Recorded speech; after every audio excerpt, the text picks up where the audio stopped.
विश्वास होनी ना पुई पत्र रे एते सुंदर कटलेट केपरी बनिला। ए बहुत क्रिस्पी थिला आ बहुत भल से सेट नहीं कि भी बनी जाइतिला हमर ए कटलेट।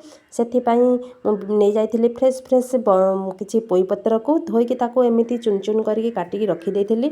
ता साथ रे मैं देई देइतिली बाटे किने किछि अरुआ चावल को आ 2 चम्मच देई देइतिली कॉर्नफ्लोर को 2 चम्मच देई देइतिली एथरे बेसन को पियाज दे देइतिली किछि काटी की लंका रखितिली ताको दे देइतिली भुसंग पत्र दे देइतिली किछि जीरा बु दे देइतिली राग दे देइतिली मु किछि लंका गुंड को ता साथरे मु दे देइतिली एथरे हमर रखिदिबा लूण को आ किछि जीरा को काटी की रखितिली पियाज मु ताको दे देली ता साथरे दे देइतिली हमर किछि गाजर को चॉप करके नेतिली ए बहुत चुन चुन करके नी काटंदु गाजर को ए सब नै कि मु भल भाबरे ताको गोळै देइतिली जेमिति कि हमर डो भल सेट नै जिवो।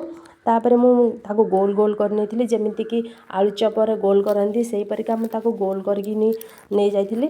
मु बनै किनी देखौची देखंतु मु केते सुंदर भाबरे ताको गोल गोल करकी बनै नेथिली।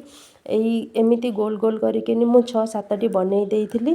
तापर गैस ऊपर मु बसै नेथिली गोटे कढ़ई रे तेल गरम थिला मु तापर देई देइतिली ए सब हमर आलू चप परिका बनैथिबा ए बॉल को तापर हेटू मु ताको धीरे लेउटे नेथिली जेमिति कि सिजी गला पर आपण लेउटे आंतु नहले ये तो फाटी जाय पारे भांगी जाय पारे। तापर हे जाइतिला हमर कटलेट ये बहुत सुंदर थिला बहुत सिजी थिला मध्ये ठीक से। मु ताको एबे गोटे प्लेट को बाहर कर नेथिली। देखंतु हमर रेडी हे गला केते सुंदर भाबरे कटलेट पोई कटलेट।